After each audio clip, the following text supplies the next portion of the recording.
Welcome to the Movement PT Coffee Cast, where we sit down and talk about physical therapy, health, and whatever else comes to mind during our coffee-infused conversations.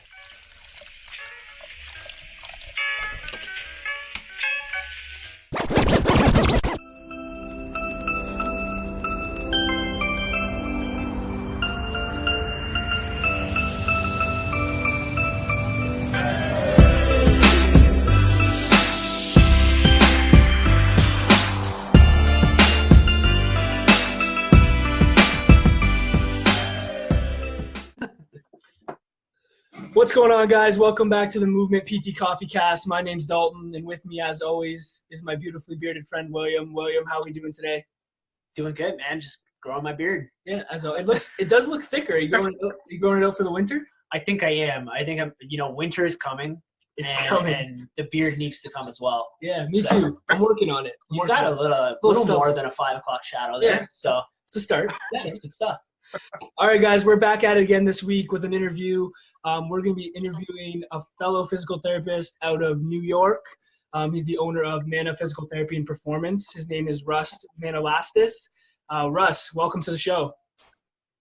Thanks for having me, guys. Hey, and you did a great job with pronouncing the last name. You really nailed it there. I'm happy. Good job, Dalton. That was a lot of pressure. I feel some relief. There's always a lot of pressure. Always a lot of pressure with the long last name there. I can breathe.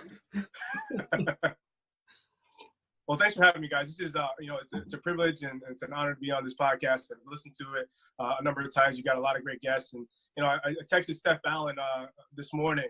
I'm like, listen, I got to follow you after your talk and Mark's talk. So, honored to be on with you guys. Yeah, no, we're pumped to have you on. We're excited. We've been following you for a bit now, and it's cool to, as always, finally sit down and talk with people. So why don't you just kind of kick it off? Like, let our listeners know a little bit about you, give us some background, and kind of tell us where you're at right now. Yeah, so I've been practicing physical therapy. In 2019. It'll be 10 years I've been practicing PT, which is kind of crazy when I think about it. But I've been a PT for 10 years. I've been a strength and conditioning coach for about 13, and I've kind of bounced around between traditional outpatient practice and now where I run my own private pay performance-based physical therapy practice. We'll get into that in a little bit, but I'm originally from Long Island. When I went to school at the University of Buffalo, did my undergrad there in exercise science, decided to go straight into the PT program there, did my DPT, graduated in 2009. I'll give you the quick cliff notes there. I did travel PT for about 10 months right after I graduated, which is kind of an interesting was an interesting transition there. A lot of people kind of were like, I don't know if you should do travel PT right out of school, but I felt pretty confident in my skill set. So I did only outpatient only, which is kind of different. A lot of times when people take, travel jobs, they take them in anywhere you can get them. But I was very, very adamant that I wanted to stay in the outpatient realm, just so I can kind of hone in my skill set while I was still traveling. So I did travel PT for about 10 months. My wife is a physical therapist as well, so we traveled together, which was cool.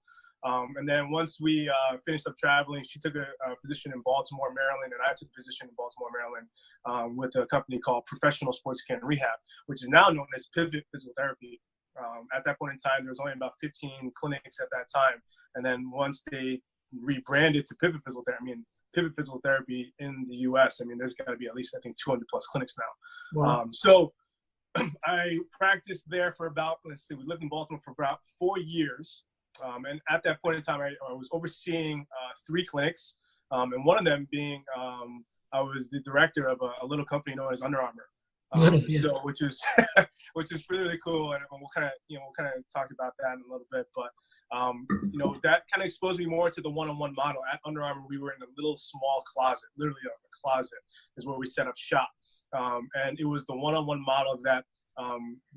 After I left Under Armour in Baltimore and moved back to Rochester, where my wife's family is originally from, I always wanted to kind of get back to that. So we moved back to Rochester in 2013, worked at a traditional outpatient practice here for a couple of years. And I guess I just kind of got tired of the insurance game, I guess, and like most PTs do. I think we always strive to have or want more in terms of for our clients or our patients, but also for ourselves. So I kind of got, kind of fed up with, insurances continuing to pay less and less. And, I felt like I really struggled with, the idea that were people coming to see me, and were they really getting better because of me, or were they just getting better because they were coming in? And I really kind of struggled with that, and decided, listen, if I'm going to have an opportunity to maybe go out on my own and do the one-on-one model and try and mold it around what I learned at my time at Under Armour, that's what I wanted to do. I remember, and this is the power of social media, one of the head strength coaches at Next Level Strength and Conditioning, where my office is currently at, he started following me on Twitter. This was months before I even thought about even leaving my job at the time. And we just kind of had conversations, things like that. We kind of kept in touch. And he loved what we were kind of, because again, my background is more in strength conditioning than anything else. So when push came to shove, and there was time where they were looking to have or bring a PT on and build out a space for the PT, he reached out to me, and and the rest was history. We opened up Mana Performance Therapy in July of 2017, and we've been practicing ever since in the one-on-one model, private pay, not having to worry about dealing with the haggles of insurance. And again, it's a different conversation to have with people, but at the same point in time, for me, I felt like I was able to impact people more, even though it was on a one-on-one basis. But ultimately, it's what I wanted to do and what I thought I would be getting into when I went into physical therapy school. Well, there's a lot there. I think we yeah. I think first we got to point out that your the shirt that you're currently wearing. Yeah. No, but I obviously you have a wide breadth of experience in like the health and fitness community, given that you were a strength coach for 10 years and then kind of transitioned. So I'm really interested in hearing what made you make that transition. Yeah, so I mean, I remember when I graduated high school, and I was originally in my freshman year, I was actually in athletic training school. I was actually looking to do more athletic training than, let's say, PT or exercise science or strength and conditioning. And just going through some of the training hours and doing a lot of that stuff, I felt like maybe that wasn't what I was really looking for. So I kind of transferred out. Went back to just community colleges, did some prerequisites, and then transferred to UB and did my exercise science degree with the hopes of doing physical therapy. In high school, I was a 3-sport athlete: football, basketball, baseball. Didn't really get hurt much, but once I got into college, that's when my injuries started to kind of creep up there. In particular, I remember, vividly, baseball was my sport. And I remember a summer league, the day I was playing, it was rainy. I subluxed my elbow as I was rounding first base. It was pouring out. As I was rounding first base, I landed on my elbow, and my elbow popped out. And I remember when I sat up, it was the most painful thing ever. But when I sat up and tried to move it, it popped right back in. And the next day, I was supposed to play in an all-star game at Shea Stadium, which is now Citi Field. So that was a vivid memory where my first injury, kind of major traumatic injury, happened. I remember being in an airplane cast, being like this, with my arm at a 90-degree angle for like 6 weeks. And that's kind of how they did it, right? And I remember I was in exercise science school at that point in time. I'm like, man, there's got to be better care than what I got with my elbow. And that really just kind of, ingrained my thought and my passion for wanting to, one, help people, but also maybe from the rehab standpoint, because I just felt like my experience, one, they didn't send me to rehab, and two, I was just kind of meant to deal with it on my own. Doctor's like, hey, okay, well, everything looks good. The cast looks good. My arm looks like a wet noodle, right? Compared to my other side. And they're like, yeah, just, maybe do some range of motion stuff and just try and reduce some of the tightness that you experience from being in that cast.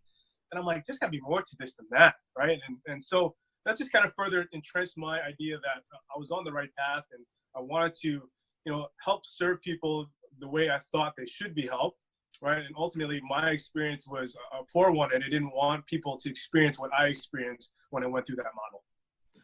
So it really came from the idea that you felt like you could have gotten taken sort of past the level that you were at, and you wanted to be a part of doing that and helping people get to that point, sort of above what. And I guess that probably leads into that idea of like performance-based physical therapy. Something I definitely want to talk with you about. So kind of maybe define what that is to you and why you think it's important or valuable for like us as a profession to take a strong hold. Sure. So, I think, when we talk about athletes in general, and again, especially now, obviously, I don't have to educate you guys on this stuff, the amount of sports specialization that's going on athletes, participating in sports at a younger age, and they're playing year round, and they're not maybe getting a lot of variety with regards to sports. They're kind of specializing at an early age. We're seeing a lot of kids deal with a lot of injuries at this point in time. And, unfortunately, when you talk about the traditional model of medicine, you talk about, oh, this hurts, you need to rest for 4 to 6 weeks, and then once the pain is gone, you can go back to your sport. I think athletes in general, I think that it's an underserved population with regards to return to performance, right? Return to sport is one thing, but return to performance is another. So, we want to kind of fit into that model and figure out, hey, what can we do to help kind of, transition athletes who are maybe getting better, but maybe not back to the level that they should be with regards to sport and regards to performance. And how can we get them to that point? So one, we reduce the likelihood of them getting hurt, but two, they are obviously appreciative of our work, and obviously they talk and word of mouth talks, and all of a sudden people start to understand that what we do is different than the traditional model, right? We see a lot of PT clinics around here that kind of tout, we're sports performance, we're sports rehabilitation, but you've got an athlete sitting next to an 80-year-old grandma, right? I mean, let's just be honest. That's how some of the clinics are, and that's not to the fault of maybe the clinic, but our branding is performance therapy, right? Mana Performance Therapy is geared around and serving the athlete and people who are active individuals, right? There are people who have called us and say, hey, listen, I've got this thing going on, and if I feel like it's maybe not in my skill set, or if I feel like it's not maybe what I want to do, then I refer them and maybe kind of, outsource them to someone who I think would be a better fit for them, right? We feel very, very strongly about what we do in terms of performance, and that's basically scaled strength and conditioning. I consider performance therapy scaled S&C, right? Because ultimately what we want to do is we want to kind of reload movement patterns. We want to obviously reduce discomfort, improve mobility if they're lacking, and figuring out a model to, one, reduce the likelihood of them getting hurt, but two, get them back to a level that they feel confident in, so that once they get back on the field, they're not worried about whatever injury they were dealing with. They're worried about just playing their sport and being an athlete more than anything else. How do you know when somebody is ready to return back to sport? Like, what goes into making that kind of decision? Yeah, so I mean, I think when we look at kind of how our model, a lot of, and again, what we utilize in terms of some of the things available to us. So we have, obviously when our athletes come in, we have them fill out a readiness questionnaire, right? Just very, very basic stuff, right? But I think those things that get overlooked can be, I think part of the solution to figure out if an athlete is, one, if they didn't sleep well, or if they're eating cruddy, or whatever it may be. These are all factors that we can't necessarily control, but we can modify based on when they come in and see us. So we have them fill out a readiness questionnaire, and then we have a vertical jump platform that looks at our force reductions. Obviously, there's some correlation with vertical jump and obviously fatigue from a CNS standpoint, right? So when we talk about return to performance, or when people are ready to return to things, we'll look and see, are there certain criteria, objective criteria, not time-based protocols, right? We're not talking about time anymore, right? I think that's more outdated, right? A lot of the protocols you get for post-surgical say, hey, listen, in 3 months after an ACL, you can run. Right. Or let's say, after 4 to 6 weeks after a grade 2 hamstring strain, you should be able to run, you should be able to decelerate, cut, and things like that. And I think that's short-sighted. I think you're leaving the athlete more vulnerable to a re-aggravation, which we know takes longer to heal than the original issue. So, what we try to figure out is what can we do from a strength and conditioning standpoint? Are we tailoring the demands of our, either capacity or conditioning, whatever it may be, to reflect what they need to do from a sports standpoint to make sure that, one, they feel confident doing it, two, they're not having any renewed soreness or discomfort, and three, ultimately, do they feel ready, right? And obviously, we'll look at objective measures. We'll look at limb symmetry index and things like that from either, a broad jump and things like that, single leg broad jump if it's a lower extremity compared to the other side. And we'll look at, are they 10%? Are they 5%? Are they whatever it may be? We try and get as close as we can to make sure that we're not missing anything, right? And we're leaving no stone unturned, so that once they get back on the field, we feel like we did our job, or our to our best of our ability, to make sure that the athlete isn't coming back to see us just a couple of weeks later. Yeah, that the whole idea of like the objective based like data collection and measurement in comparison to like time-based protocol, I find that very interesting. Like, do you find that it's allows you to be more individualized to like the person that you're working with? And like the more and more we realize now how how individual people's recovery are based on so many different factors, does that kind of allow you to do that for each person and not just treating like that person's injury as like a blanket like injury? Right. Yeah, I mean, I think, because I think with the model that we're in, we're one-on-one, right? We don't see multiple, clients per hour, multiple athletes per hour. And I think that allows us to gives us a better idea just to have conversations with people. I think in a traditional model where you've got multiple clients, multiple athletes at one time, the face-to-face interaction is a lot less compared to if you were on one-on-one. And that's why we wanted to kind of move and strive towards that. With that being said, the objective measures in terms of, figuring out, okay, how many times can they do a single leg squat? And we look at obviously from a strength standpoint, but also from a capacity standpoint, right? So, these are things that we look at if there's a quad strain or if there's a hamstring strain. These are all things that we look at. We look at RPE, rate of perceived exertion as well, to figure out, what are they feeling internally as well? Can they give us a number that we think matches up to what we think they should be at, or is it lower, right? And if it's lower, then we know that maybe that day, or maybe if we're trying to get them back to a sport, maybe we know that we need to figure out, is there something else that needs to go on or something happen on our end to make sure that they can get to a level that they feel comfortable at. So I think the objective-based criteria that we're talking about, I think is becoming more prevalent, hopefully, in the field. But again, unfortunately, you still see a lot of things based around time, right? For instance, when we talk about strains, muscle strains, grade 1s, grade 2s, grade 3s, it's all, okay, a grade 1 strain is 2 to 4 weeks, a grade 2 strain is 4 to 6, and a grade 3 can be anywhere between 6 to 8 or 8 to 10 or 10 to 12, right? Mm-hmm. Yes, that is a good way to maybe just get a broad idea of what's going on, but you still need to individualize that to the athlete and to the individual, because everyone's different. If they've had a pre-existing issue, if they've got other comorbidities, whatever things going on, that can play a factor as to whether or not the healing process is going to happen fast, or if they're just a slow healer, right? These are all things that we need to take into consideration, and ultimately we need to listen to these people to understand where they're coming from, what their goals are, right, and figure out how we can tailor it based on what they want to accomplish with rehab. So what I wanted to ask was, because we've talked to a few people like Wesley and Steph who have also kind of preached this same sort of thing, where like they're going by more objective measures, performance-based or criterion, like whatever you call it, rather than the time-based protocol. Yeah. So I'm curious, do you run into situations where you're faced with post-surgical, depending on the surgeon, right? If they're very adamant about following a time-based protocol, how do you kind of navigate that situation?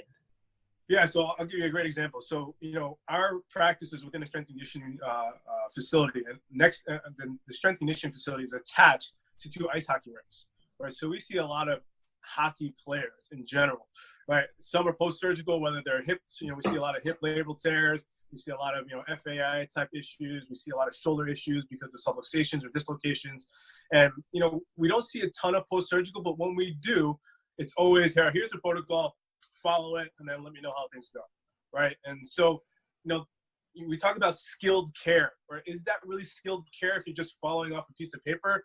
And to me, it's not, right? Yes, it's a great guideline based on what the surgeon or what the doctor wants you to do.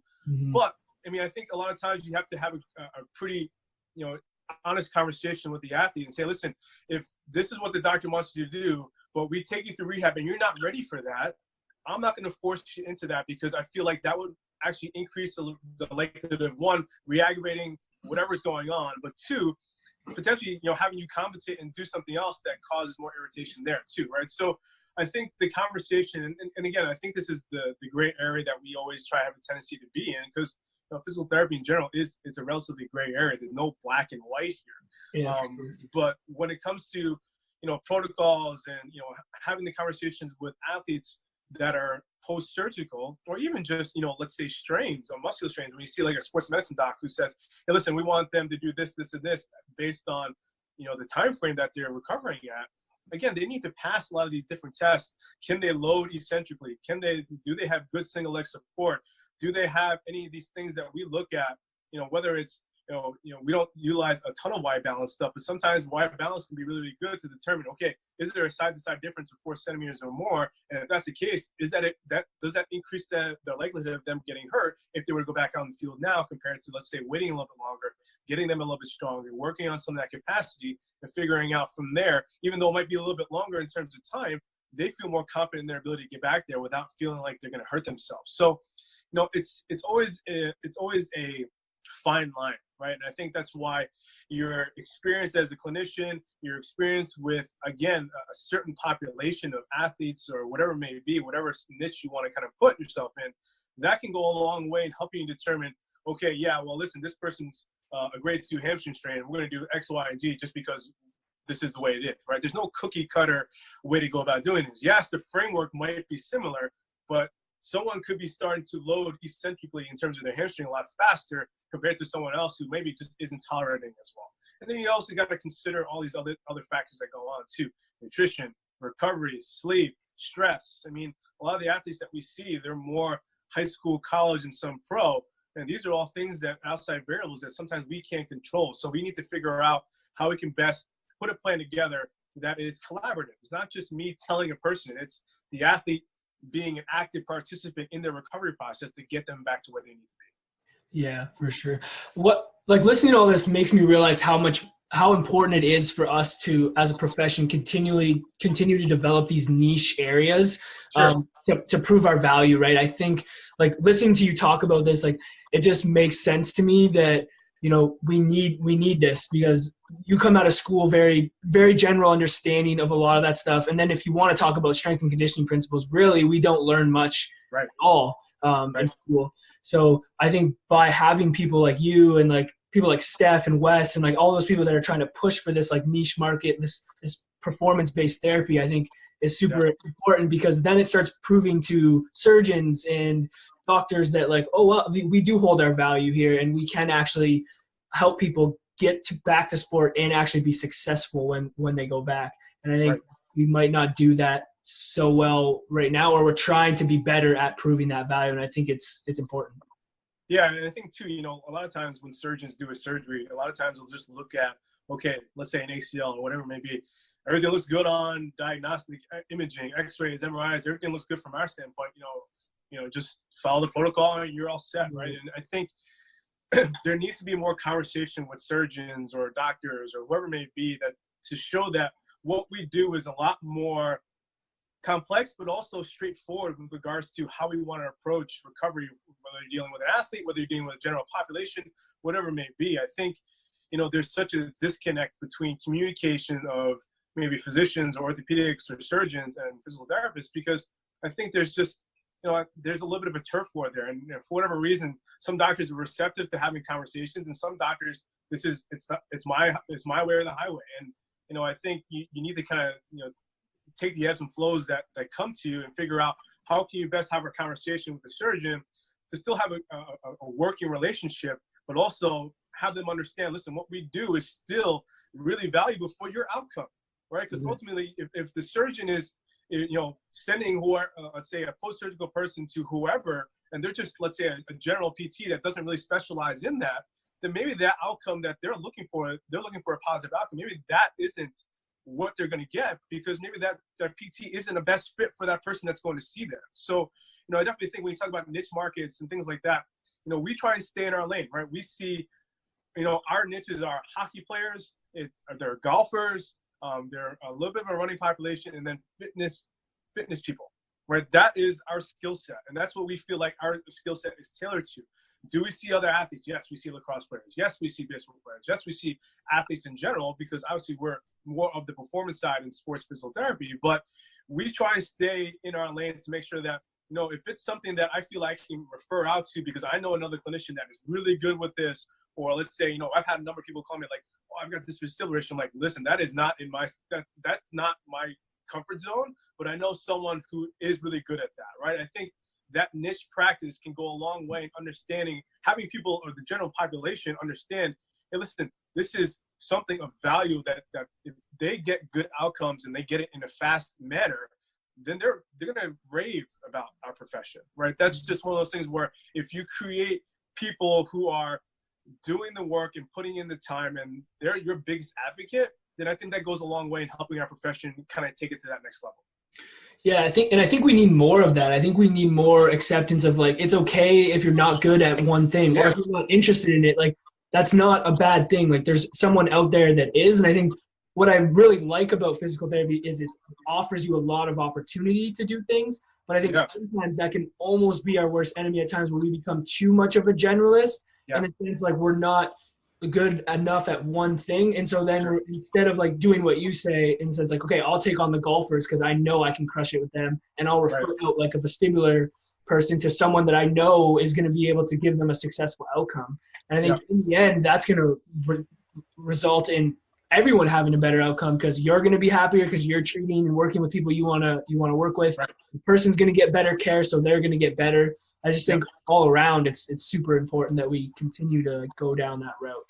Yeah, I mean, I think, ultimately when we come out of school, we have such a vast array of a little bit of everything, but maybe not a specific topic, right? So, I think that's great, and I think, putting in clinical time and getting all that stuff, getting hours under your belt is really, really great.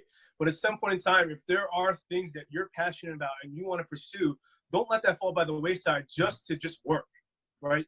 Bring that to the forefront. How can you get yourself in front of those people to make sure that you are a thought leader in that realm, whatever niche you want to kind of call it, and put yourself in a position so that when people have an issue for whatever it is, that is, you are the person and you are the point person to come see right away, and not having them go through their primary care physician who's going to tell them to rest and take medication for 4 weeks, and they go back. And it's just the traditional model. It doesn't allow opportunity to get people better faster, because honestly, I think people don't know what their options are.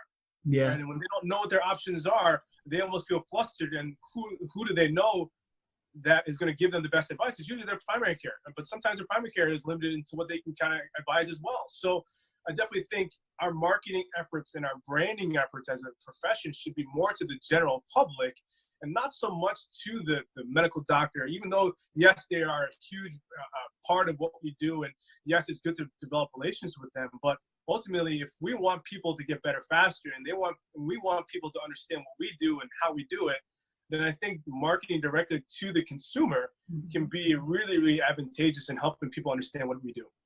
Yeah, I would totally agree with that. And I think we're seeing a big transition period in that occurring. Like, overall, I don't know about in the US, like I think it's a little more popular in that sense, but even in Canada, I just think that's where we're headed. And I think it's a good thing. I think it's exciting because, like you said, like, you can chase your passion. And I think one of the things that me and Will have really learned, like having conversations with people and like doing our social media, is realizing, like, even as a young clinician or a student, like if you have a passion for something and you're very interested in it, you can go after it. Like, it's going to take hard work. It's going to take time to learn. You're going to have to do some things for free, maybe. Right.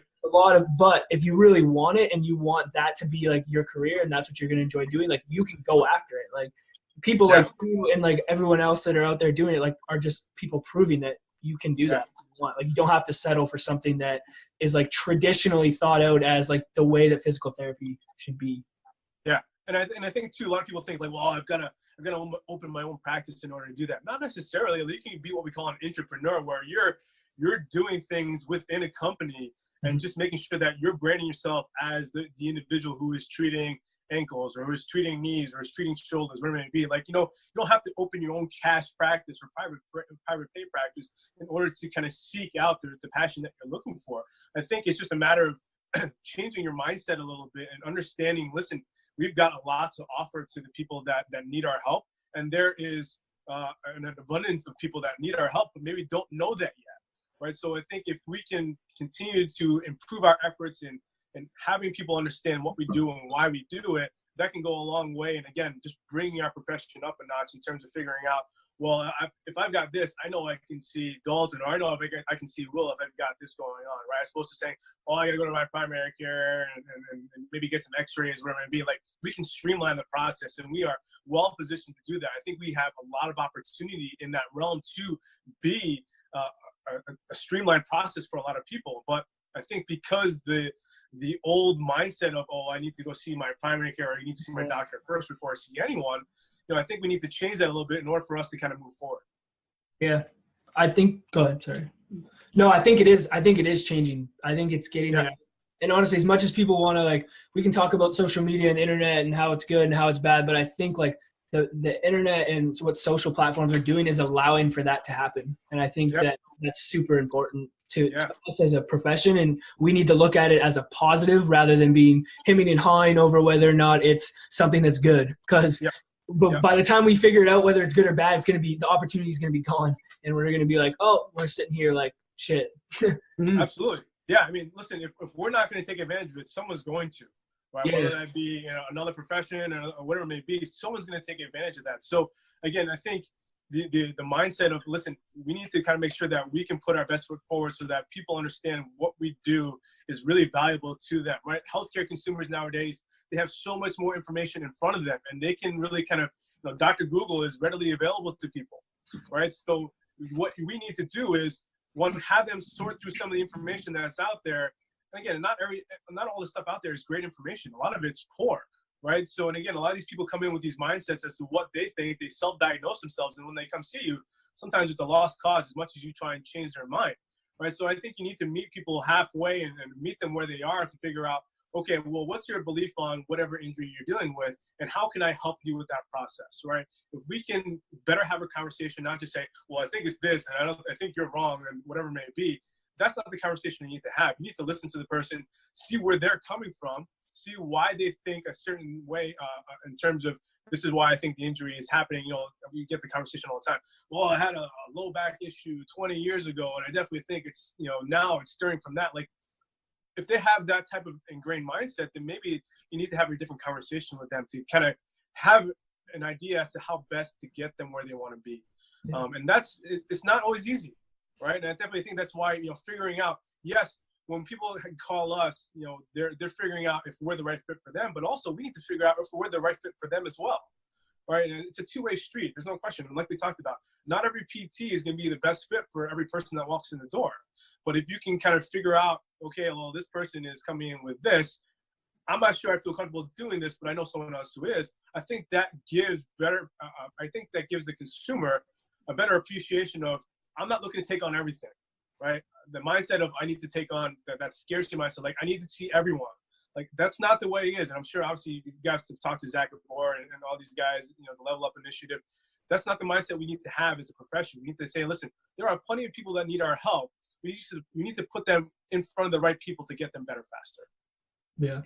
Takes a certain amount of humility, I think. Yeah. I mean, and again, I'll be the first one to admit, owning my own practice, we understand the clinical side, but the business side of things, how can you best put yourself to get in front of the people you want to see, right? And sometimes that's not easy. And there are nights, I'll be perfectly honest, there are nights where I'm like, is my message resonating with the people I'm trying to serve? And if it's not, do you need to refine it? I feel like I'm refining my message each and every day. They talk about the elevator pitch.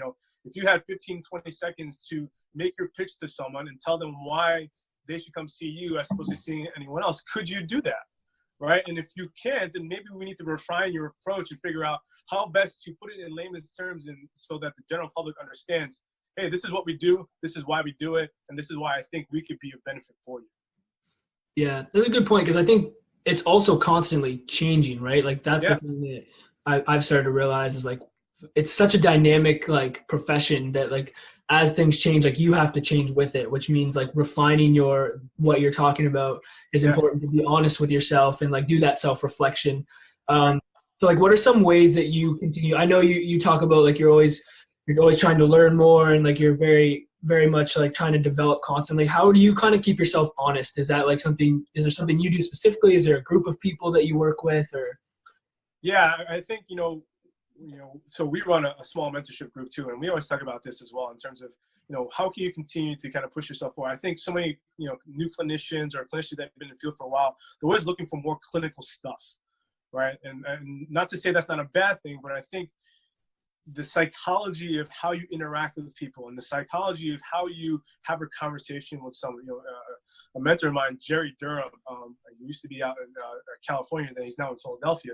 Jerry always talks about the initial talking point, initial conversation with a person who is potentially looking to seek out your services. And, what are you doing so that these people, when you're all having a conversation, feel like they are being listened to, right? And I think the more and more I try and look at, how I want to, maybe reflect on how best to serve our clients, I think it's more and more in reading, different books about, psychology and, having conversations with people than it is about the clinical side. Yes, the clinical side is important. There's no question about it. But if you can't relate that message that is easily digestible to the person in front of you or the person on the phone or wherever it may be, then I think you lose them, right? So I think for me, I keep myself honest in that I surround myself with a lot of smart people, smarter than myself, right?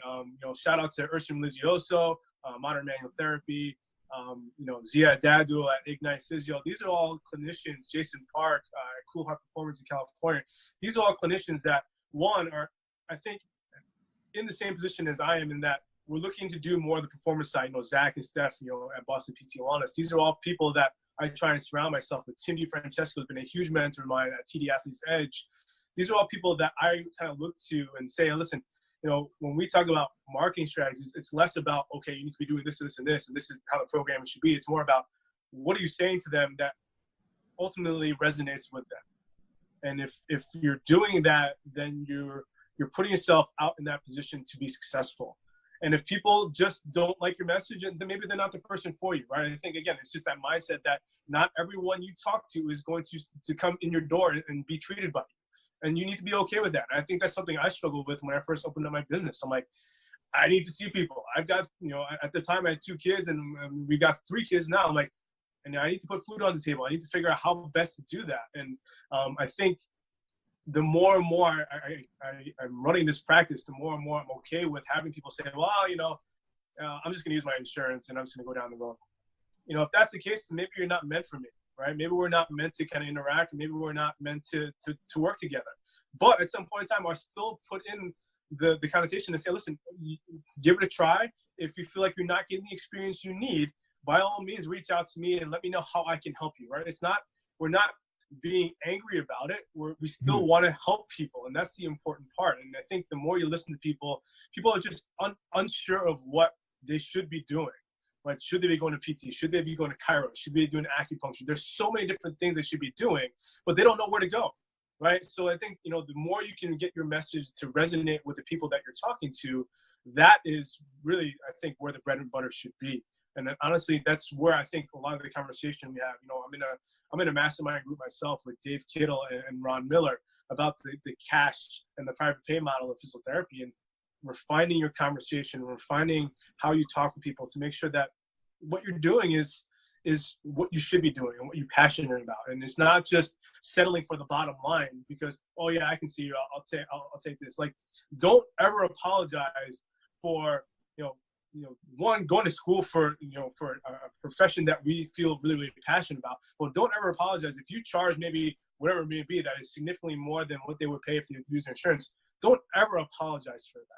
Right? If you feel like you're worth a certain amount, by all means, stick to that, right? That is what you feel like you are worth, and that's what you're providing. And if people don't see that, then maybe they're not your clientele. Maybe they're not your perfect person to come see you.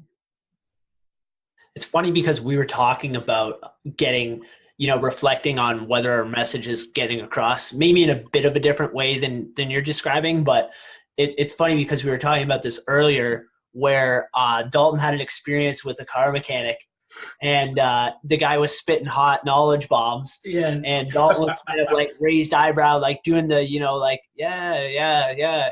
And then I think that made us kind of reflect on, whether our message is getting across to people. Because sometimes we're talking and we think, we've got all the right thoughts in our mind, but is the message really getting across, Yeah.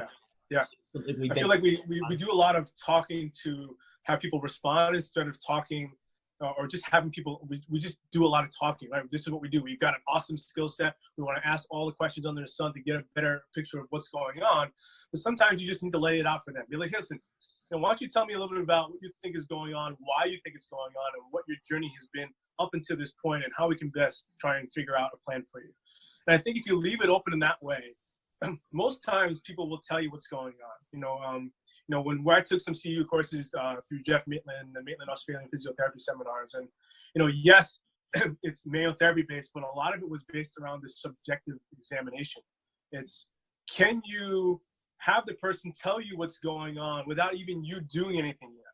And if you're having that conversation where that person is telling you what is going on before you even do your exam, then I think that puts you in a position where that person trusts you a lot more, right? And I think the more they trust you in your ability to, one, just listen to them, because a lot of times the way medicine is, people aren't being listened to. It's like, oh, what's going on? This. I'll give you some medicine. Let's do an X-ray, and then I'll see you in 4 to 6 weeks, right? I mean, the average visit for a doctor's appointment nowadays is what? Is it a minute or two? Maybe more than that. Like, so I think it gives us a unique opportunity to, again, if we're seeing people either multiple times per week or once a week, whatever it may be, it still gives us an opportunity to have that conversation so they can relay whatever message is going on, so they can best tell us how we can manage it.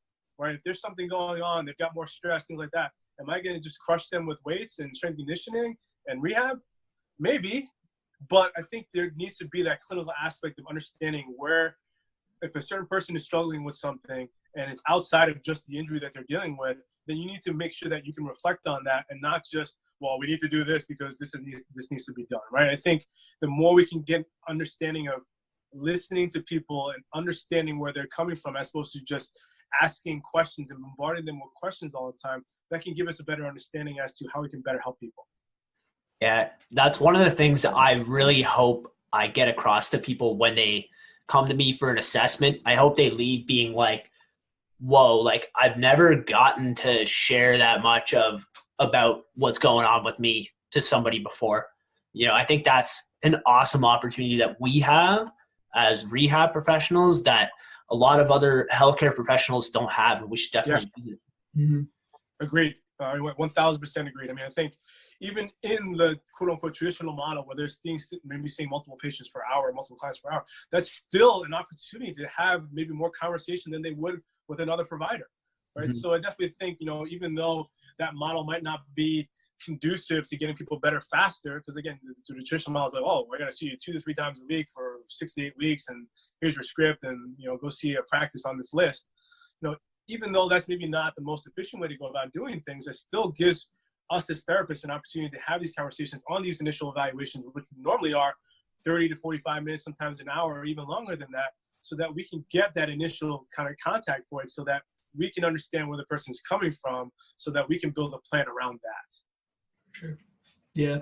Let's transition a little bit. I know you've done like a wide variety of things. Like obviously you kind of doing like the Under Armour thing. You did the travel PT. You're doing your own business now.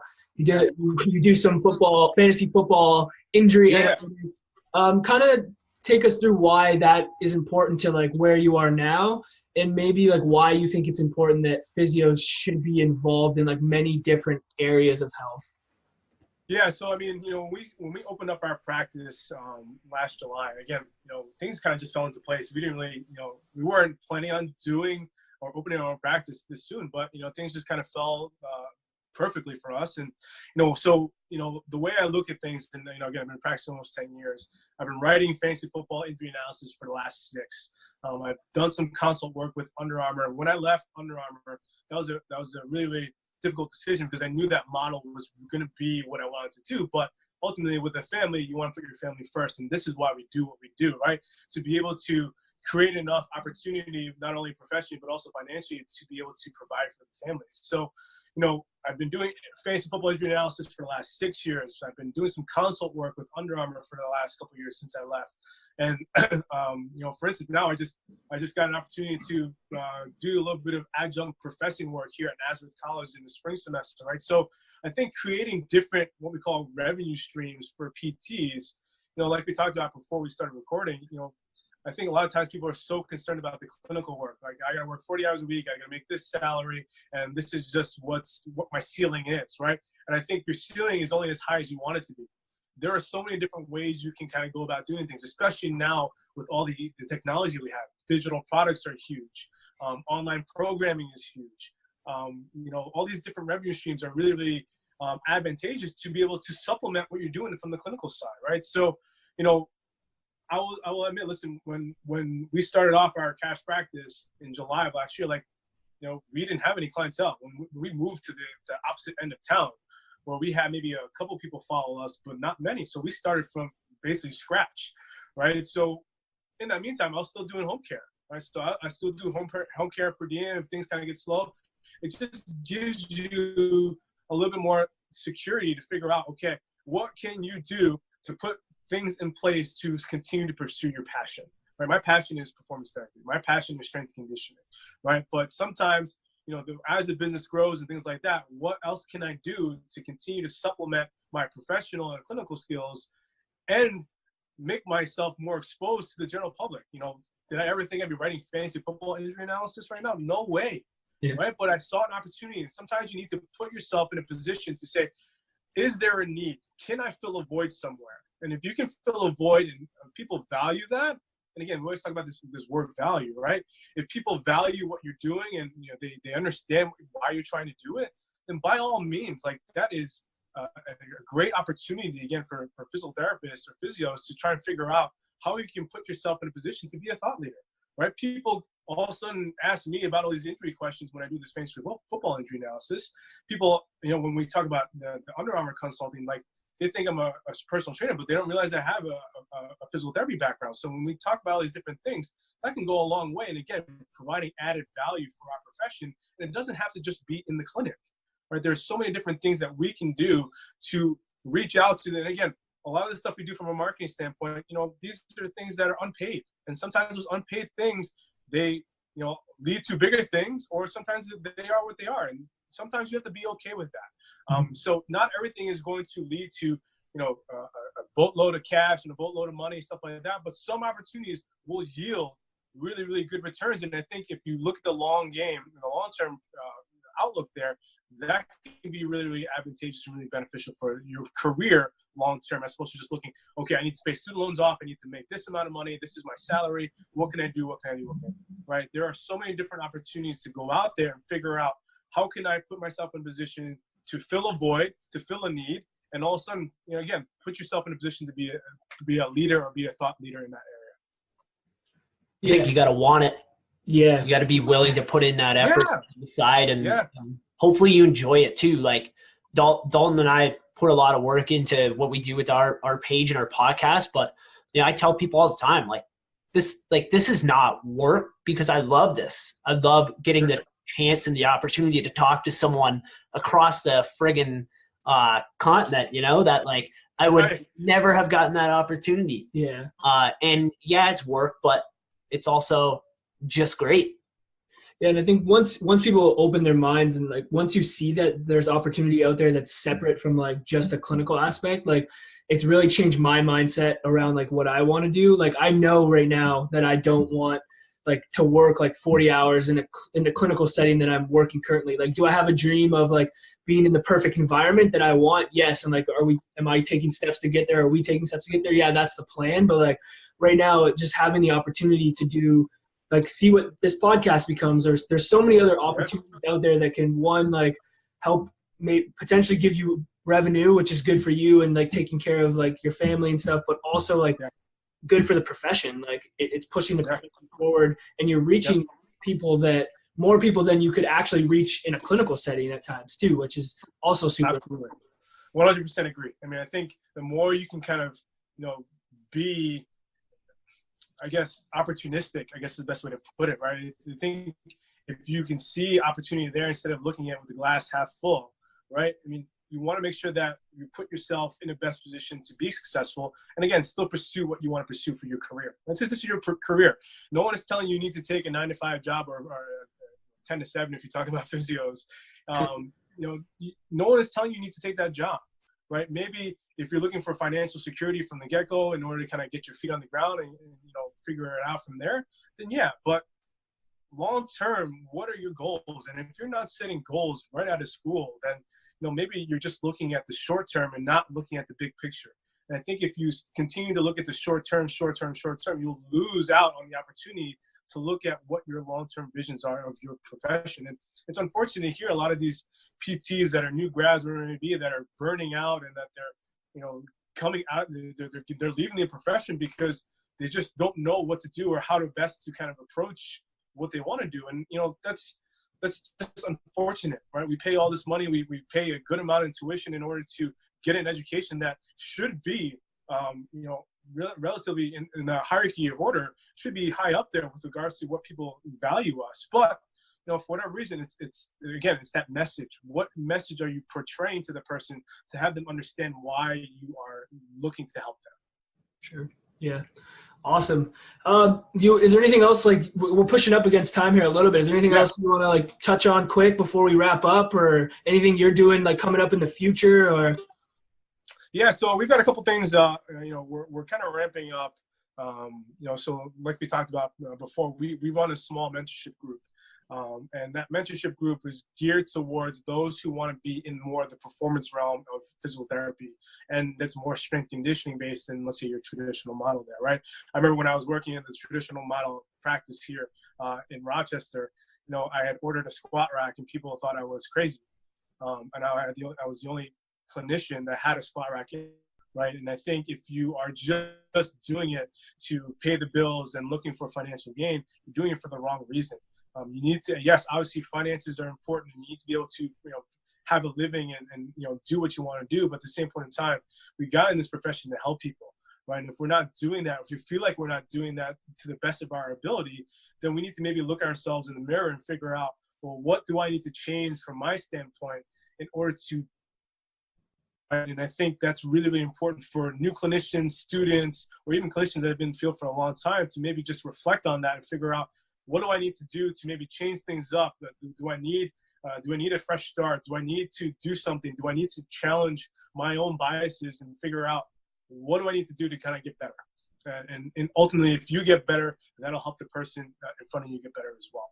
And that's what we try and preach to our mentorship group, right? So the more we can kind of have these conversations with people to help, again, my job or my goal with that mentorship group is to streamline the process for clinicians that are coming right out of school. Right? What should they be doing? What should they be focusing on? What are their goals that they have that we try and help them attain? Right? So that's what we try and do with that mentorship group. And again, we started off there only just the last couple of months, and it's continuing to grow. So that's what we kind of have in the pipeline, to continue to kind of push that group and get people to understand that there are different aspects of PT.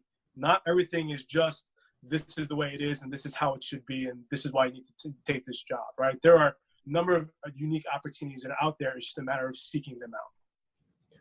Yes, very true. Great. That's awesome. One thing before we wrap up here is we've had a good couple back-to-back. Actually, we had Steph last time, so she was drinking coffee. But I know you're not a coffee guy, so we haven't talked about it because we got so deep in conversation, which is okay. But why don't you let the listeners know what you're sipping on while we had this conversation? Yeah. So I've got my Meta mug here. And yes, you're right. My wife is an avid coffee drinker, and when I told her I was coming on this PT coffee cast, she's like, "You don't drink coffee. Why are you going on there?" Right? So I am for whatever reason, I never listen. I've got 3 kids. My sleep has been awful, but yet I have yet to turn to coffee, just because I've had maybe 1 glass of coffee or 1 cup of coffee in maybe my 34 years on this earth, and it just didn't suit me. So what I'm drinking is I drink chai tea. Chai tea latte is what I've got in this cup, and then I'll drink some green tea here and there. But for the most part, if I turn to something, I'll drink water. That's usually what I kind of go to. So my wife's like.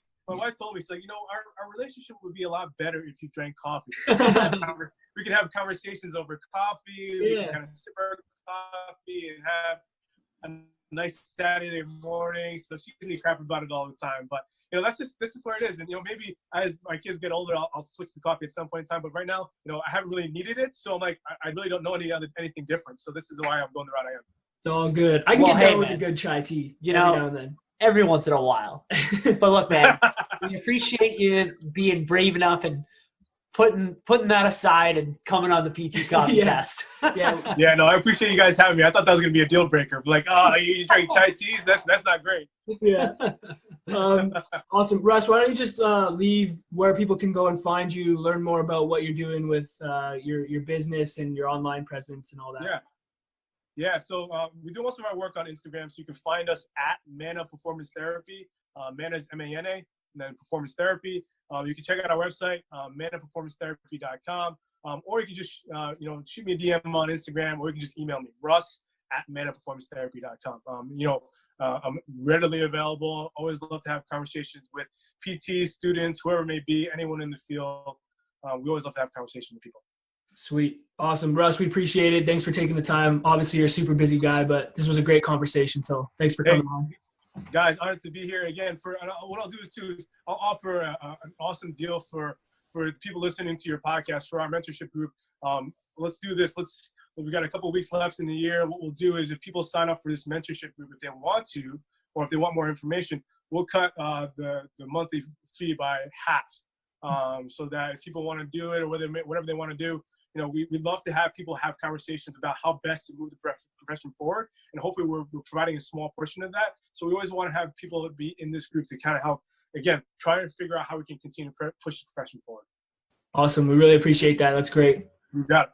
Absolutely, guys. My pleasure. You guys have a great day. You too, Russ. Talk to you later. Thank you.